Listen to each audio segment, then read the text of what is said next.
Déclarera pas. Toi, personnellement, si je te déclare que tu es un lâche, c'est le genre de déclaration que j'accepte. Je n'ai jamais vu manquer à ce point de réflexe militaire. Si je te dis ce que la Grèce entière pense de Troie, que Troie est le vice, l'appétit, Troie est l'entêtement. Vous n'aurez pas la guerre. Si je crache sur elle, crachez.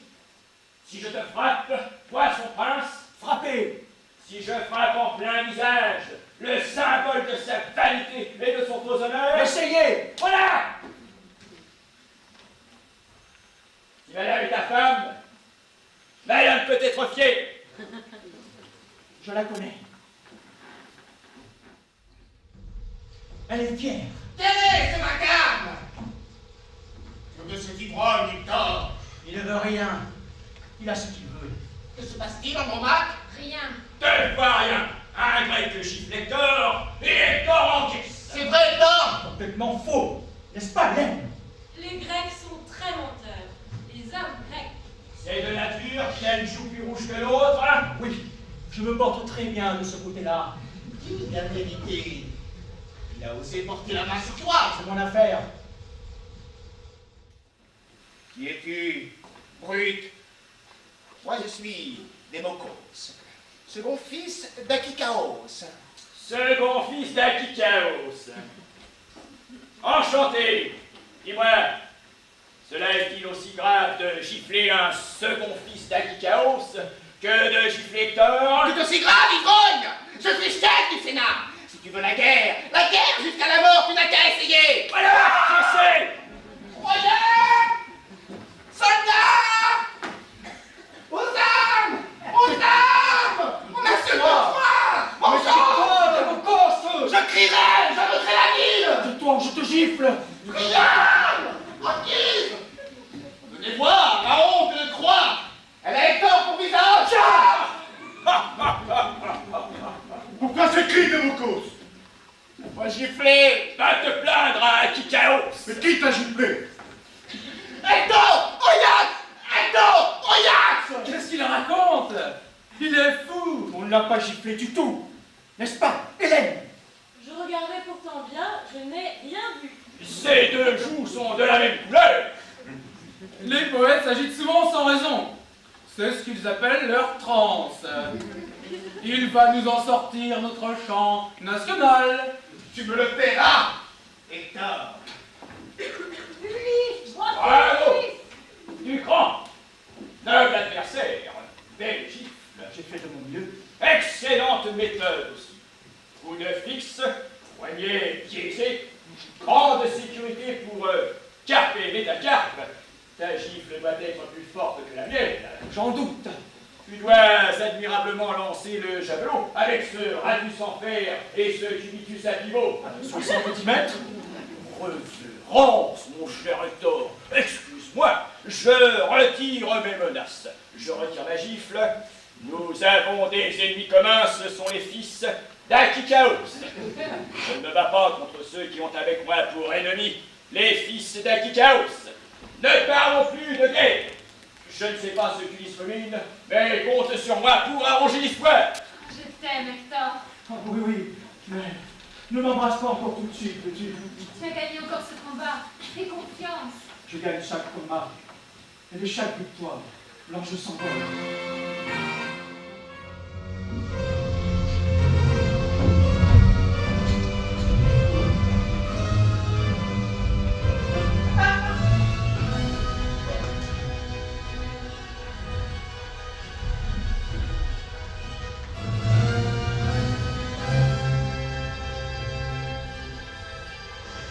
Priam et Hector, je pense. Eux-mêmes. Et derrière eux, Troie. Et les faubourgs de Troie. Et la campagne de Troie. Et l'Hellespont. Et ce pays comme un point fermé qui est la Phrygie. Vous êtes Ulysse? Je suis Ulysse. Et voilà Anchise. Et derrière lui, le prince de Thrace. Le pont. Et cette main ouverte qui est la Tauride. Beaucoup de monde pour une conversation diplomatique. Et voici Hélène. Bonjour, reine. J'ai rajeuni ici, Ulysse. Je ne suis plus que princesse. Hellespont! Ulysse, parle à Priam, voilà, je parle avec toi. Priam, nous sommes venus pour reprendre Hélène. Tu le comprends, n'est-ce pas, Hector? Ça ne pouvait pas se passer comme ça. La Grèce et Ménélas crient vengeance. Si les maris trompés ne criaient pas vengeance, qu'est-ce qu'il leur resterait? Qu'Hélène soit donc rendue dans leur maître. Ou c'est la guerre? Il y a les atouts à faire, Et c'est tout. C'est tout. ce n'est pas long, tu vois, Hector. Ainsi, si nous vous rendons Hélène, vous nous assurez la paix. Et la tranquillité, Si elle s'embarque dans l'œuvre, l'affaire est close. et liquidée. Je crois que nous allons pouvoir nous entendre. N'est-ce pas, Hélène? Oui, je le pense. Vous ne voulez pas dire qu'Hélène va nous être rendue? Cela même. Elle est prête. Pour les bagages, elle en aura toujours plus au retour qu'elle n'en avait au départ.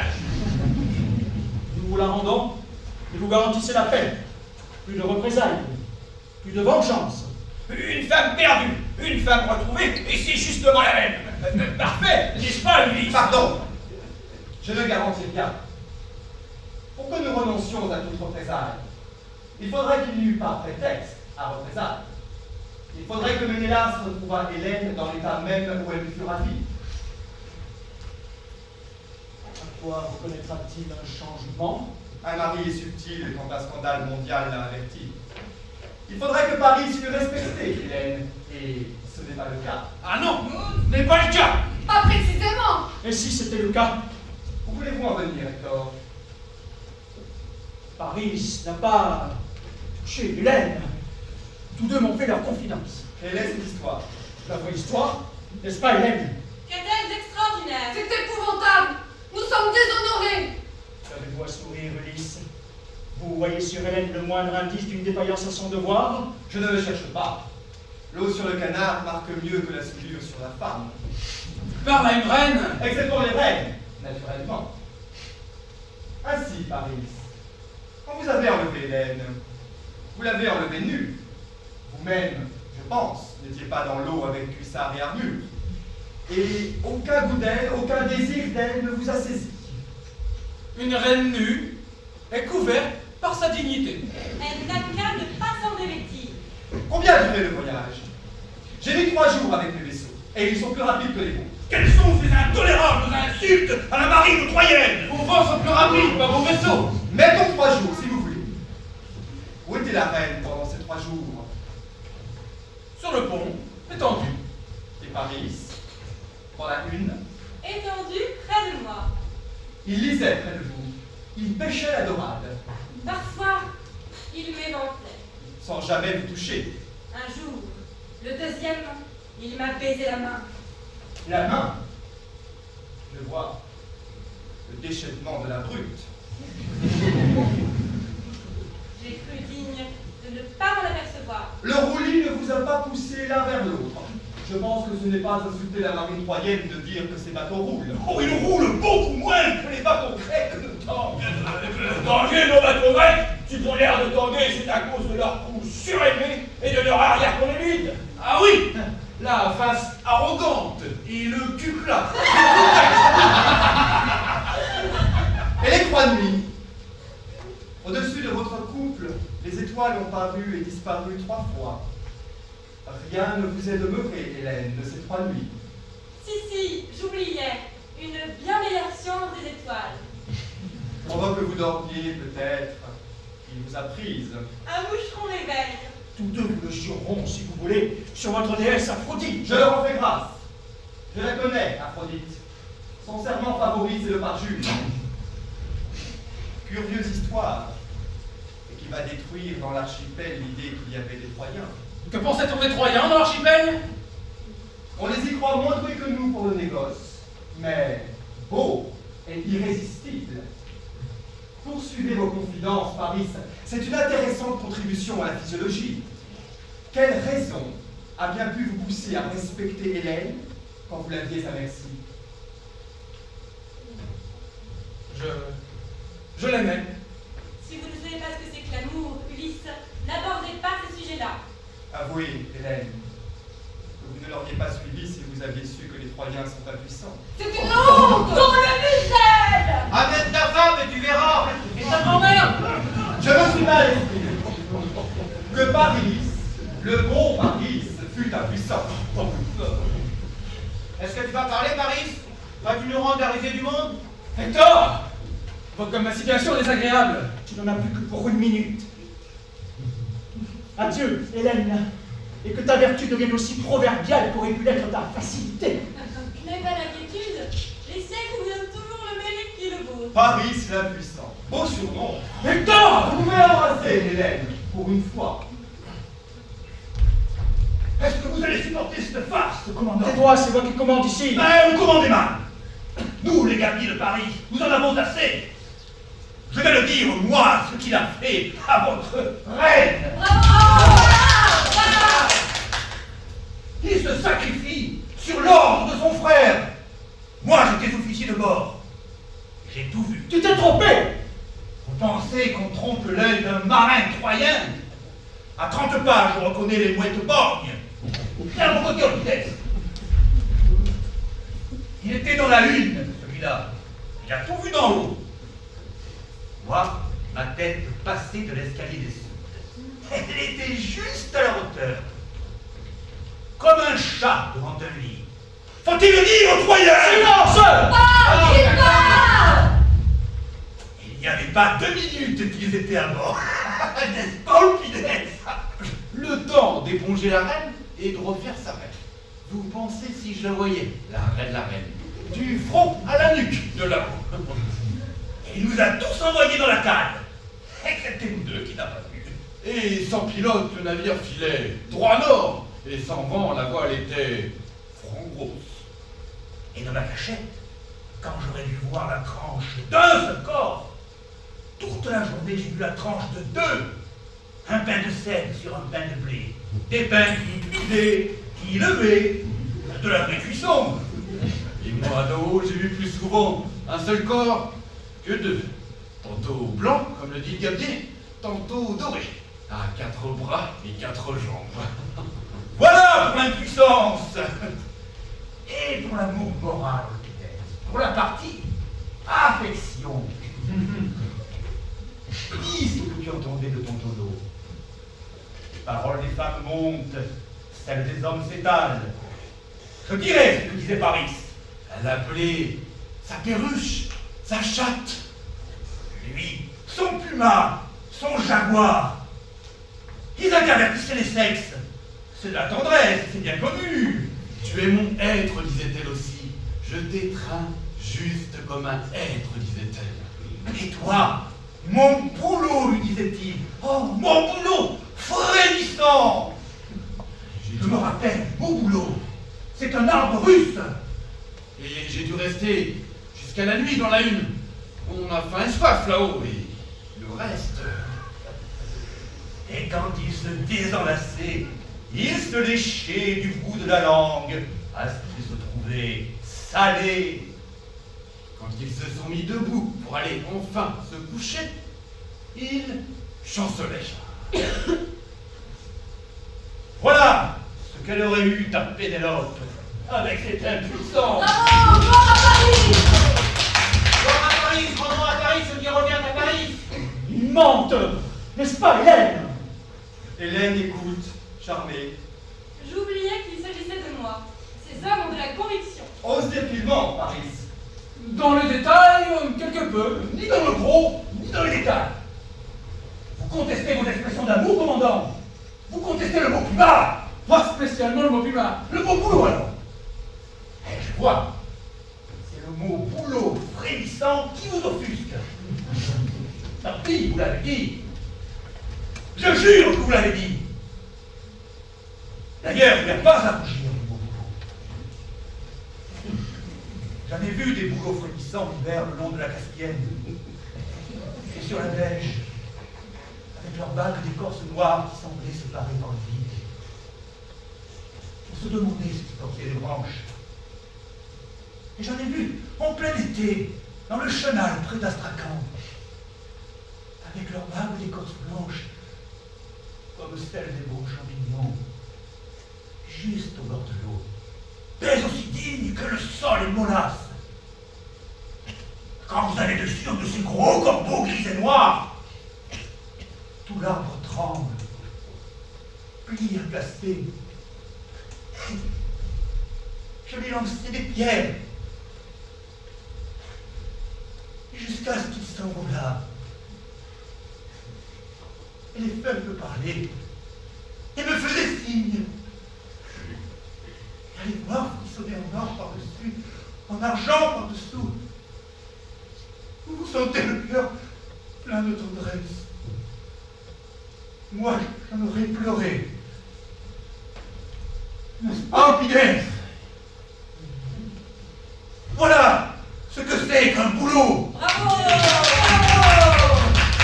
Et il n'y a pas que le diable et moi-même qui les ayons vus, Priam. Du soutier à l'enseigne, nous étions tous ressortis du navire par le hublot. Et, cramponnés à la coque, nous regardions par-dessus la lisse. Le navire n'était qu'un instrument à voir. À voir l'amour. Et voilà, Hector. Taisez-vous, tous. Tiens, fais la paire, celle-là.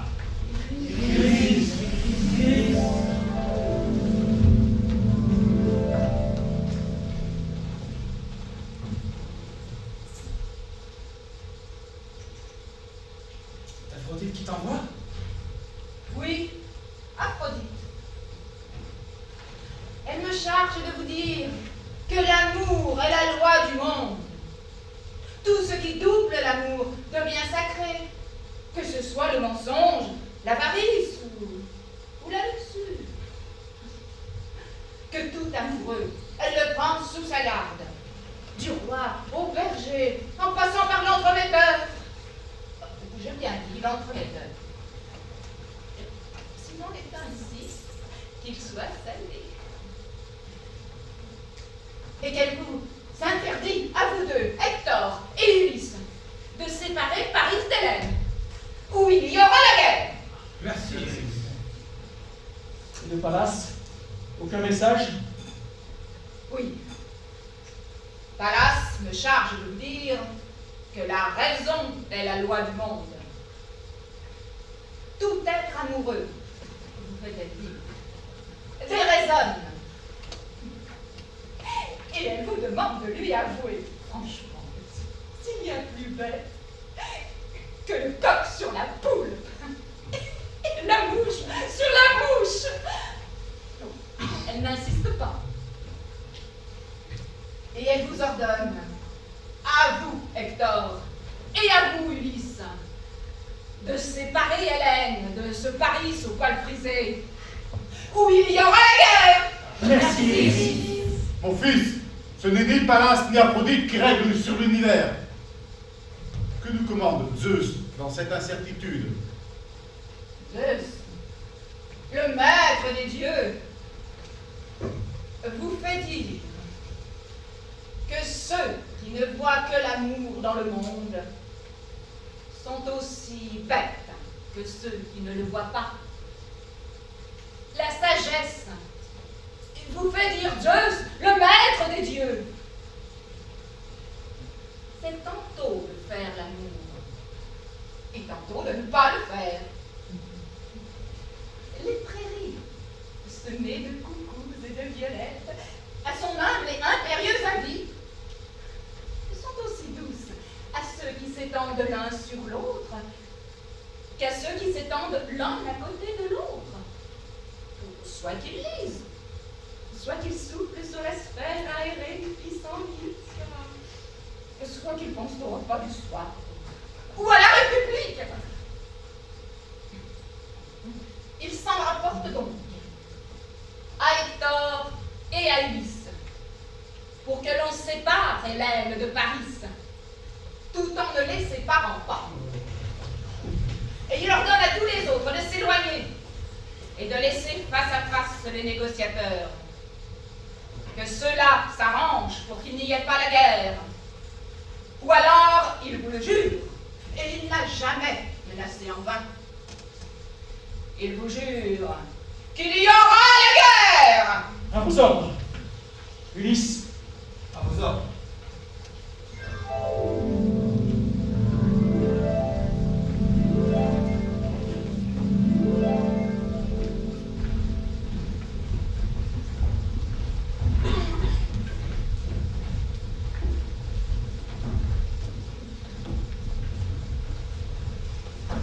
Et voilà, le vrai combat, Ulysse. Le combat nous sortira ou ne sortira pas la guerre, oui. Elle en sortira. Nous allons le savoir dans 5 minutes. Si c'est un combat de paroles, les chances sont faibles. Je crois que cela sera plutôt une pesée. Nous avons vraiment l'air d'être chacun sur le plateau d'une balance. Le poids parlera. Mon poids, ce que je pèse, Ulysse. Je pèse un homme jeune, une femme jeune, un enfant à naître. Je pèse la joie de vivre, la confiance de vivre, l'élan vers ce qui est juste et naturel. Je pèse l'homme adulte, la femme de 30 ans, le fils que je mesure chaque mois avec des encoches sur le chambranle du palais. Mon beau-père prétend que j'habite la menuiserie. Je pèse la volonté de vivre et la méfiance de la vie. Je pèse la chasse, le courage, la fidélité, l'amour. Je pèse la circonspection devant les dieux, les hommes et les choses. Je pèse le chêne phrygien, tous les chênes phrygiens, feuillus et trapus, épars sur nos collines, avec nos bœufs frisés. Je pèse l'olivier. Je pèse le faucon. Je regarde le soleil en face. Je pèse la chouette. Je pèse tout un peuple de paysans débonnaires, d'artisans laborieux, des milliers de charrues, de métiers à tisser, de forges et d'enclumes. Oh, pourquoi soudain tous ces poids me paraissent-ils tout légers face à vous? Je pèse ce que pèse cet air incorruptible et impitoyable sur la côte et sur l'archipel. Pourquoi continuer? La balance s'incline. De mon côté, oui, je le crois. Et vous voulez la guerre? Je ne la veux pas. Mais je suis moins sûr de ses intentions à elle. Nos peuples nous sont délégués tous deux ici pour la conjurer. Notre seule réunion signifie que rien n'est perdu. Vous êtes jeune, Hector. À la veille de toute guerre, il est courant que deux chefs des peuples en conflit se rencontrent seuls, dans quelque innocent village, sur la terrasse, au bord d'un lac, dans l'angle d'un jardin. Et ils conviennent que la guerre est le pire fléau du monde. Et tous deux, à suivre du regard ses reflets et ses rides sur les eaux, à recevoir sur l'épaule ses pétales de magnolia, ils sont pacifiques, modestes, loyaux. Et ils s'étudient. Ils se regardent.